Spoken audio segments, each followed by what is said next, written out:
Emily Parker was only 27 when she left her husband, Daniel, behind in Texas for the glamorous promises of a Dubai Sheikh. 2 months later, fishermen found only half of her body drifting in the Gulf, and the truth of what happened to her would expose a world of secrets, shadows, and betrayal. Emily Parker was 27 and living what many would call the American dream. She and her husband, Daniel, had bought a modest home in a quiet Dallas suburb. It wasn't extravagant, but it was theirs: white picket fence, neatly trimmed lawn, and a red door that Emily had picked out herself. On weekends, neighbors saw them jogging together or grilling in the backyard. To outsiders, it looked like the perfect life, and on social media, it looked even better. Emily filled her Instagram feed with carefully framed snapshots of dinner dates, road trips, and sunsets from their porch.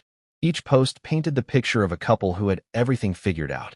But beneath the surface, cracks were forming. Daniel was steady, dependable, and deeply focused on building his real estate career. His long hours meant late nights at the office and endless phone calls at home. Emily, meanwhile, was restless. She worked part-time at a boutique, but often complained of boredom. She dreamed of bigger things: luxury, travel, excitement.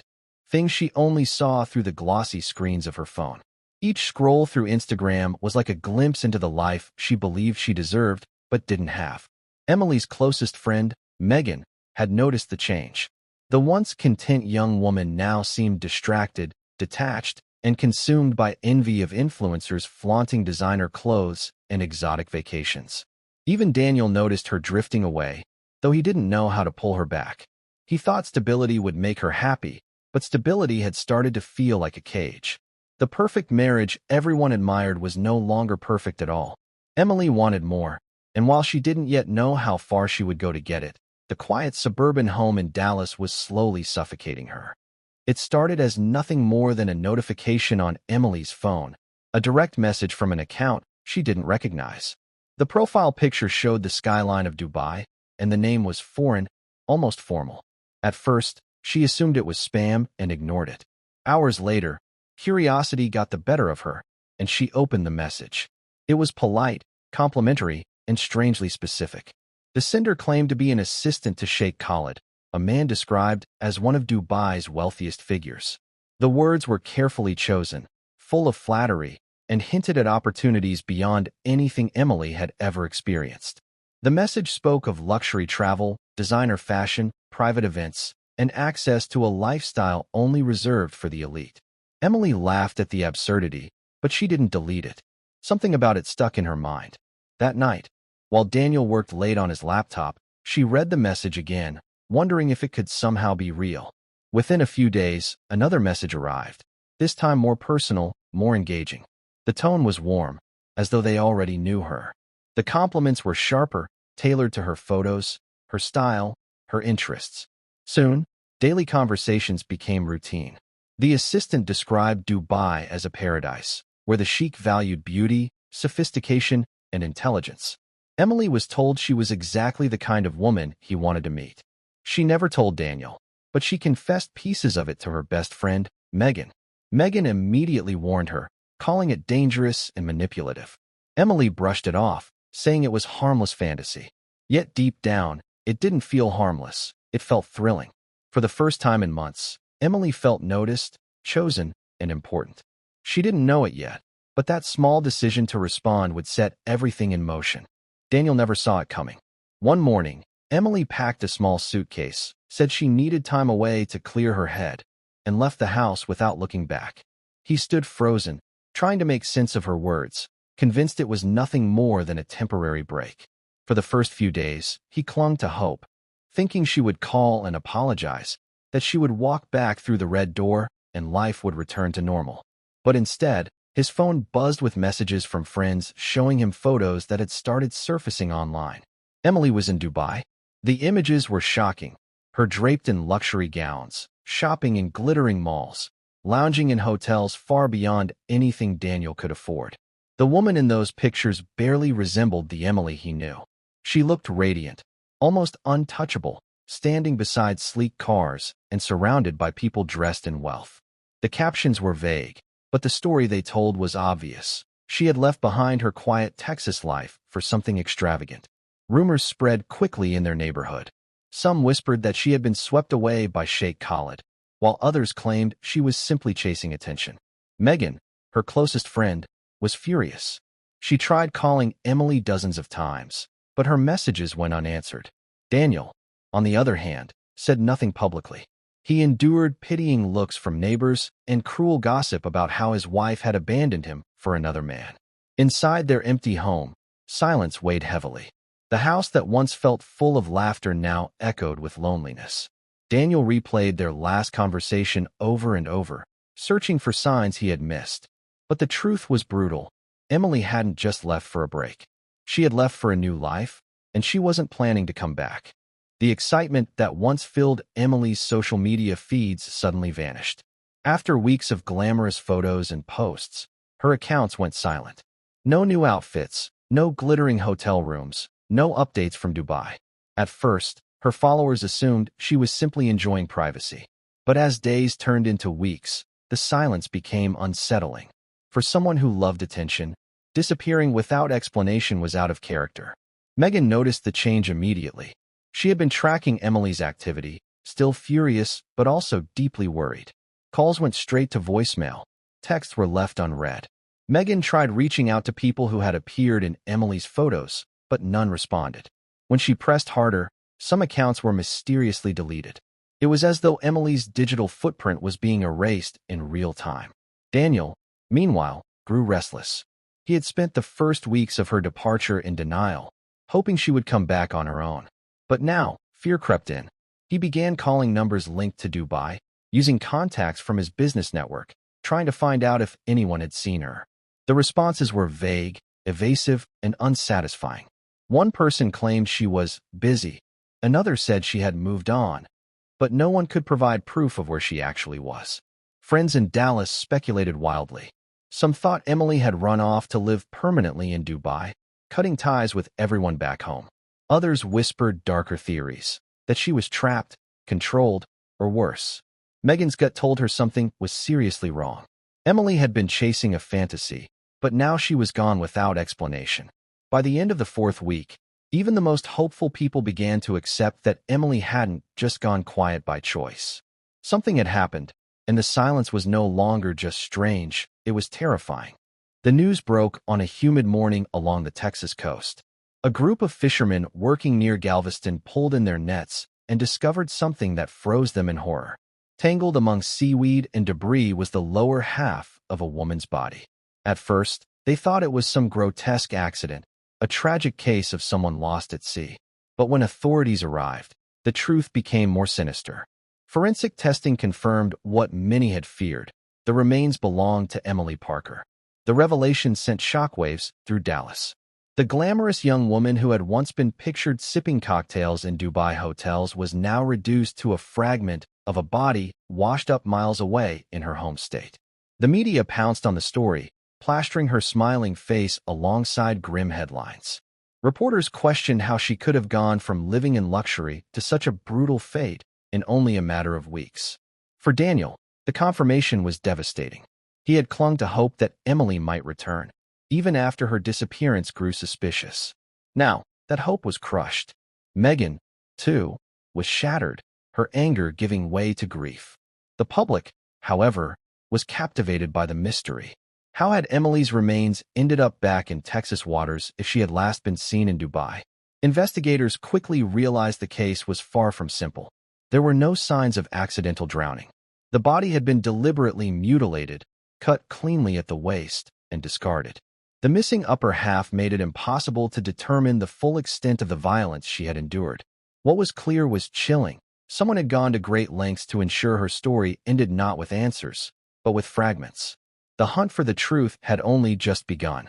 The investigation began at the closest point of suspicion, Daniel Parker. To outsiders, he was the abandoned husband with every reason to seek revenge. Detectives questioned him for hours, probing into his finances, his whereabouts, and his state of mind during the weeks Emily had been missing. They asked whether he had known about her secret messages, her trip to Dubai, or her involvement with Sheikh Khalid. Every answer he gave was weighed against the image of a betrayed man left humiliated by his wife's choices. For a brief moment, The public believed Daniel was guilty. Talk shows and online forums buzzed with speculation, calling him the jealous husband who snapped. Some neighbors even claimed they had seen tension between the couple before Emily left. But investigators dealt in evidence, not gossip. They scoured Daniel's phone records, his credit card transactions, and his work calendar. Everything pointed to a man who had been firmly planted in Dallas, juggling real estate clients and long hours at the office. He had no record of travel, no unexplained absences, and no financial irregularities. When polygraph results and alibis came back clean, suspicion weakened. The police eventually cleared him as a suspect, though the shadow of doubt lingered in the public's mind. For Daniel, the ordeal was another wound layered on top of grief. Not only had he lost his wife, but he had also been paraded as a potential killer. Megan remained steadfast in defending him, insisting that Daniel was incapable of such violence. But the damage was done. Whispers continued in the community, and some would never fully believe in his innocence. With Daniel eliminated, investigators were forced to look outward. If the husband wasn't involved, then someone else had orchestrated Emily's gruesome end, and that someone was still free. With Daniel no longer the focus, investigators turned their attention overseas. The name at the center of Emily's final weeks, Sheikh Khalid, became impossible to ignore. Though his identity carried power and influence, whispers about his private life were far less polished than the public image. Journalists began to dig, uncovering troubling patterns. There were unconfirmed stories of young women from Europe and the U.S. lured to Dubai with promises of glamour, only to vanish from public view. Some reappeared months later, withdrawn and silent, while others were never heard from again. Emily's story fit the pattern too neatly to dismiss. She had been courted online, swept into a world of luxury, and then silenced. Still, naming a man like Khalid outright was dangerous. His circle was well protected, his reach extended far beyond Dubai, and few were willing to risk angering him. Reporters who pushed too far found themselves facing legal threats or sudden visa issues. Authorities in Texas faced their own limitations, unable to compel cooperation from foreign officials who seemed uninterested in assisting. Megan stepped into the public spotlight, refusing to let her friend's case be buried. She gave interviews, describing how Emily had been drawn in by false promises. Her voice cracked with both anger and grief as she accused those in power of turning a blind eye. Daniel, though quieter, stood by her side at press conferences, his face hollow but determined. Behind the scenes, detectives gathered fragments of intelligence linking Emily to Khalid's entourage. Flight logs, photographs, and hotel records placed her in his orbit. But every lead met resistance.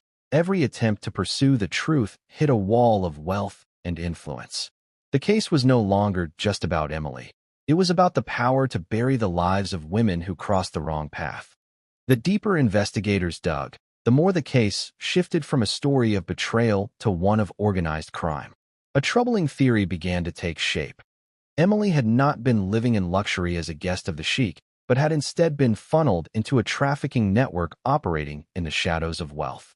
Sources whispered that she was never meant to be more than a commodity, her glamorous photos serving as a cover while darker transactions took place behind closed doors. Evidence hinted at this possibility. Some of the people photographed with Emily in Dubai were later identified as known associates of smuggling operations. Their names had surfaced in international watch lists, tied to everything from money laundering to human trafficking. What alarmed detectives most was how quickly those individuals seemed to vanish once Emily's body was discovered. Hotels where she had been seen no longer carried her name in their records. Security footage disappeared. It was as though her presence had been scrubbed clean. The mutilation of her body only deepened suspicion. Cutting a victim in half and disposing of them at sea was not random. It was deliberate, a method designed both to destroy evidence and to send a warning. Forensic experts pointed out that the precision of the cuts suggested professional involvement rather than impulsive violence. To Megan, the truth was becoming clearer and harder to bear. Emily had not simply chosen the wrong path. She had been trapped in something far larger than herself, something calculated and merciless. Daniel, though shattered, began to see his wife less as a betrayer and more as a victim swallowed by a system too powerful to fight. The theory of trafficking transformed the case into a global crime story, one that reached far beyond Texas. The breakthrough came when investigators managed to obtain fragments of surveillance footage from a private villa in Dubai. The video showed Emily leaving late at night, dressed casually, without the sparkle and glamour she had flaunted in earlier photos. She looked uneasy, glancing over her shoulder as she stepped into a black SUV with tinted windows. The driver was quickly identified, Marcus Reid, an American expatriate with a long history of criminal activity. Marcus was no stranger to law enforcement. Years earlier, he had been investigated for smuggling stolen cars across international borders. His name also appeared in files connected to fraud schemes and suspected trafficking rings. Living in Dubai under the radar, he had become a shadowy fixer, someone who moved people and goods in and out of the country without drawing official attention. His sudden appearance in Emily's final hours was no coincidence. Interpol flagged him as a person of interest, but by the time investigators attempted to track him down, Marcus had already disappeared. His apartment was abandoned, bank accounts drained, and electronic devices wiped clean. It was as if he had been warned ahead of time and given the chance to vanish. For detectives, this disappearance confirmed what they already feared. Marcus was part of something bigger, a network with enough power to erase one of its own in a matter of days. Megan followed the updates obsessively, horrified to learn that a fellow American might have been directly involved in her friend's death. Daniel was devastated, struggling to reconcile the idea that Emily had trusted people who led her straight into danger. The trail to Marcus was the strongest lead yet, but it ended in darkness. With him gone, every other connection dissolved into shadows, leaving Emily's story unfinished and justice still out of reach. Months passed, and the investigation slowly unraveled under the weight of politics, money, and silence. Officially, the case remained open, but behind the scenes, it was pushed further down the priority list. Authorities cited insufficient evidence and the difficulty of working across international borders. In reality, the trail had gone cold, and powerful forces seemed determined to keep it that way. The Sheikh's name was never mentioned in official reports, and Marcus Reid's disappearance was treated like a dead end rather than the critical lead it was. For Daniel, the conclusion was unbearable. He had spent months answering questions, enduring whispers, and reliving his wife's choices.